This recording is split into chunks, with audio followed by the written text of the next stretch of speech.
Hi ಎಲ್ರಿಗೂ ನಮಸ್ಕಾರ. R ಅಡಿಗೆ ಮನೆಗೆ ಸ್ವಾಗತ. ಬೋಂಡಾ ಬಜ್ಜಿ ಅಂದ್ರೆ ನಾರ್ಮಲ್ ಆಗಿ ಕಡಲೆ ಹಿಟ್ಟಲ್ಲಿ ಮಾಡ್ತೀವಿ, ಆದ್ರೆ ಇವತ್ತು ಕಡಲೆ ಹಿಟ್ಟು ಬಳಸ್ತಿರನೆ ಮಲ್ಟಿಗ್ರೇನ್ ಹಿಟ್ಟಲ್ಲಿ ಬೋಂಡಾ ಮಾಡ್ತಾ ಇದೀವಿ. ಬನ್ನಿ ಹೇಗ್ ಮಾಡೋದು ಅಂತ ಮುಂದೆ ಬಿಡದ ನೋಡೋಣ. ಈ ವಿಡಿಯೋ ಇಷ್ಟ ಆದ್ರೆ ನಿಮ್ ಫ್ಯಾಮಿಲಿ ಫ್ರೆಂಡ್ಸ್ಗೆ ಶೇರ್ ಮಾಡಿ, ನಮ್ ಚಾನೆಲ್ ನ ಸಬ್ಸ್ಕ್ರೈಬ್ ಮಾಡೋದ್ ಮರಿಬೇಡಿ. ನೋಡಿ ಮೇಲೆ ಎಷ್ಟು ಕ್ರಿಸ್ಪಿ ಆಗಿದೆ, ಒಳಗಡೆ ನೋಡಿ ಎಷ್ಟು ಸಾಫ್ಟ್ ಆಗಿದೆ. ಟೇಸ್ಟ್ ಅಂತೂ ಸೂಪರ್ ಆಗಿರುತ್ತೆ.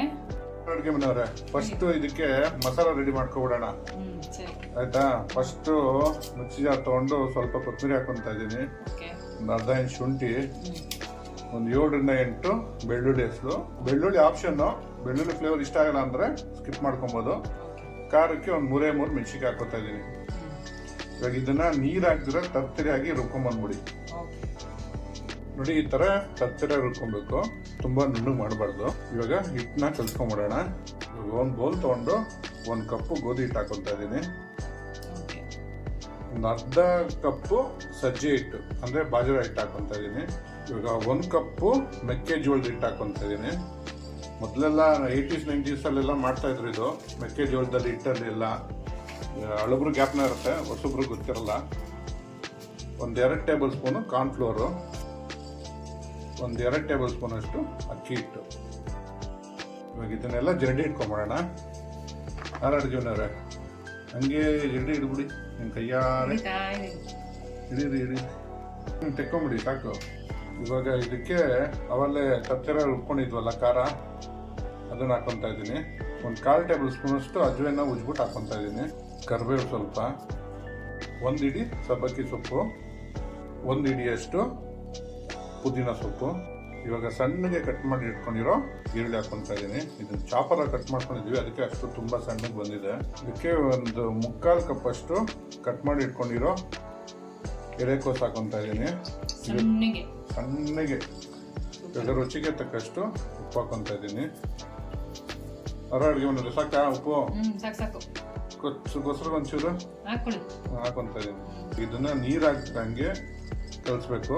ಏನಕ್ಕಂದ್ರೆ ಸೊಪ್ಪು ಈರುಳ್ಳಿ ಎಲ್ಲ ಹಾಕಿರ್ತೀವಲ್ಲ, ಅದು ನೀರು ಬಿಡುತ್ತೆ. ಫಸ್ಟ್ ಇದನ್ನ ಕಲ್ಸ್ಕೊಂಡು ಆಮೇಲೆ ಬೇಕಾದಷ್ಟು ನೀರು ಹಾಕೊಂಡು ಕಲ್ಸ್ಕೊಬೇಕು. ಅಡುಗೆ ಮನೆಯವರೇ, ಕಲ್ಸಿ ಬನ್ನಿ. ಚೆನ್ನಾಗಿ ಮಿಕ್ಸ್ ಮಾಡ್ಕೊಳ್ಳ, ನೀಟಾಗಿ ಮಿಕ್ಸ್ ಮಾಡ್ಕೊಳ್ಳ. ಚೆನ್ನಾಗಿರಿ, ನೀಟಾಗಿಲ್ಲ, ಚೆನ್ನಾಗಿ ಮಿಕ್ಸ್ ಮಾಡ್ಕೊಳ್ಳಿ. ಚೆನ್ನಾಗಿ ಕಲಿಸ್ತಾ ಇದೀನಿ ನೋಡಿ. ಸೊಪ್ಪುಗಳು, ಈರುಳ್ಳಿ, ಹಿಟ್ಟು ಎಲ್ಲ ಚೆನ್ನಾಗಿ ಹೊಂದ್ಕೋಬೇಕು. ಚಳಿ ಬೇರೆ ಇದೆಯಲ್ಲ, ವೆದರ್ಗಂತೂ ಸಖತ್ತಾಗಿರುತ್ತೆ. ತಿಂದಾದ್ಮೇಲೆ ಹೇಳ್ರಿ ಸಖತ್ತಾಗಿದೆ ಅಂತ. ಇನ್ನ ಇವಾಗ ಹೇಳ್ರಿ. ಇದು ಸೋಡಾ ಆಪ್ಷನಲ್, ಸೋಡಾ ಬೇಕಾದ್ರೆ ಹಾಕೊಬಹುದು, ಇಲ್ಲ ಸ್ಕಿಪ್ ಮಾಡಬಹುದು. ಯಾಕಂದ್ರೆ ನೀರು ಬೇಕು ಬೇಕಲ್ವಾ? ಚಾ ತೊಳ್ದು ನೀರೇ ಹಾಕ್ತಾ ಇದ್ದೀನಿ, ಅವಾಗ ರುಬ್ಬಿದ್ವಲ್ಲ.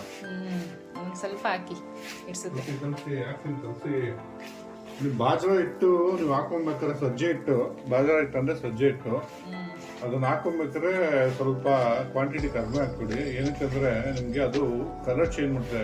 ಆರೋಗ್ಯಕ್ಕೆ ಒಳ್ಳೇದು ಸಜ್ಜೆ ಹಿಟ್ಟು, ಬಟ್ ಏನು ಬೋಂಡ ಎಲ್ಲ ಮಾಡ್ಬೇಕಾದ್ರೆ ಕಲರ್ ಚೇಂಜ್ ಮಾಡುತ್ತೆ.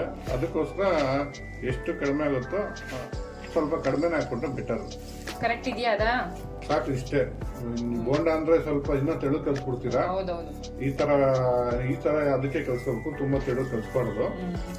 ಇವಾಗ 5ರಿಂದ 10 ನಿಮಿಷ ಇದನ್ನ ರೆಸ್ಟ್ ಬಿಟ್ಬಿಡೋಣ. ಯಾಕಂದ್ರೆ ಪುದೀನ ಸೊಪ್ಪು, ಈರುಳ್ಳಿ, ಮತ್ತೆ ಇನ್ನೂ ಸೊಪ್ಪು ಹಾಕಿದ್ ನಾವು ಕೊತ್ತಂಬರಿ ಸೊಪ್ಪು ಇದಕ್ಕೆ ಹಾಕೊಂಡಿದೀವಿ. ರುಬ್ಬಕ್ರಿ, ಅದೆಲ್ಲ ಸಬ್ಬಕ್ಕಿ ಸೊಪ್ಪು ಅದೆಲ್ಲ ಹಾಕಿರೋದು ಫ್ಲೇವರ್ ಬಿಡ್ಬೇಕು ಹಿಟ್ಟಿಗೆ. ಕಲ್ಸಿದ ತಕ್ಷಣ ಮಾಡ್ಬಿಟ್ರೆ ನಿಮ್ಗೆ ಅದು ಚೆನ್ನಾಗಿ ಬರಲ್ಲ. ಅದಕ್ಕೆ ಒಂದು 5ರಿಂದ 10 ನಿಮಿಷ ಇದನ್ನ ರೆಸ್ಟ್ ಬಿಟ್ಬಿಡೋಣ. ನೋಡಿ, 5ರಿಂದ 10 ನಿಮಿಷ ರೆಸ್ಟ್ ಆಗಿದೆ. ಇವಾಗ ಬೋಂಡ ಹಾಕೊಂಡು ಕರ್ಕೊಂಡ್ಬಿಡೋಣ. ಬಾಂಡಿಲಿ ಎಣ್ಣೆ ಹಾಕೊಂಡು ಕಾಯಿಸ್ಕೊಂಡು ರೆಡಿ ಮಾಡಿ ಇಟ್ಕೊಂಡಿದ್ದಾರೆ ನಮ್ಮ ಅಡುಗೆ ಮನೆಯವರು. ಹಾಕಿ ಬೋಂಡ ಮತ್ತೆ ವೇಟಿಂಗು ಸೆಂಟ್ರಿಗೆ ಹಾಕ್ರಿ, ಸೈಡ್ಗೆ ಹಾಕ್ಬಿಟ್ರಿ. ಅಡುಗೆ ಮನೆಯವರು ಎಣ್ಣೆ ಹಾಕೋಬೇಕು. ಇನ್ನ ನೀವು ಎಣ್ಣೆ ಹಾಕಿದ್ರೆ ತಳ ಸುಟ್ಟಂಗೆ ಆಗ್ತಿದೆ. ಆಗುತ್ತೆ. ಕರೆಕ್ಟಾಗಿ ರೌಂಡ್ ಮಾಡ್ಕೊಂಡು ಹಾಕಿ. ನೀವು ಅಂಗಡಿಲಿ ಹೆಂಗೆ ಹಾಕ್ತಾರ ಹಂಗೆ ಹಾಕ್ಬೇಕು ಅಂತೇನಿಲ್ಲ. ಮಾಡ್ಕೊಬೇಕಾದ್ರೆ ಯಾರು ಹೆಂಗೆ ಅವ್ರು ಇಷ್ಟ ಬಂದಂಗೆ ಹೆಂಗೆ ಬೇಕಾದ್ರೆ ಹಾಕ್ಕೋಬೋದು. ತಿರ್ಸ್ಕೊಳ್ಳಿ ಒಂದ್ ಕಡೆಯಿಂದ. ಇವಾಗ ಮೊದಲ ಕಡೆಯಿಂದ ಹಾಕಿ ತಿರ್ಸ್ಕೊಳ್ರಿ. ಅಡುಗೆ ಮನೆಯವ್ರೆ, ಅಲ್ಲಿ ತಿರ್ಸ್ಕೊಳ್ರಿ. ಅಡುಗೆ ಮನೆಯವ್ರೆ, ಚೆನ್ನಾಗಿ ಬಂದಿದ್ಯಾ? ಹೇಳಿ, ನೀವು ಬಂದಿದ್ಯಾ? ನೀವು 50 ವರ್ಷ ಸರ್ವಿಸ್ ಗೊತ್ತಾಗಲ್ವಾ? ಏನಪ್ಪ, ನಿಮ್ಮಷ್ಟು ದೊಡ್ಡ ಶೆಫ್ ಅಲ್ವಲ್ಲ ಅದಕ್ಕೆ. ಸುಮ್ಮನೆ ಡೈಲಾಗ್ ಬಿಟ್ಬಿಟ್ಟು ಬೇರೆ ಏನಾದ್ರು ಮಾತಾಡ್ತಿದ್ರಿ. ಬೆಂದಿದೆ ಬೆಂದಿದೆ ಅಂತ ಕೇಳ್ತಿದ್ರೆ ಬೆಂದಿದೆ ತಕ್ಕೊಳ್ಳಿ. ನೋಡಿ ಬೆಂದಿದೆ, ಸೂಪರ್ ಆಗಿ ಬೆಂದಿದೆ ನೋಡಿ. ಈ ತರ ನಾನು ಬಾಳೆ ಎಲೆ ಮೇಲೆ ಹಾಕೊಂಡಿದ್ದೀವಿ. ಮಲ್ಟಿಗ್ರೇನ್ ಬೋಂಡ ರೆಡಿ ಆಗಿದೆ. ಟ್ರೈ ಮಾಡಿಬಿಟ್ಟು ಹೇಗಿತ್ತು ಅಂತ ಕಮೆಂಟ್ ಬಾಕ್ಸ್ ಅಲ್ಲಿ ತಿಳಿಸಿ. Thanks for watching our video.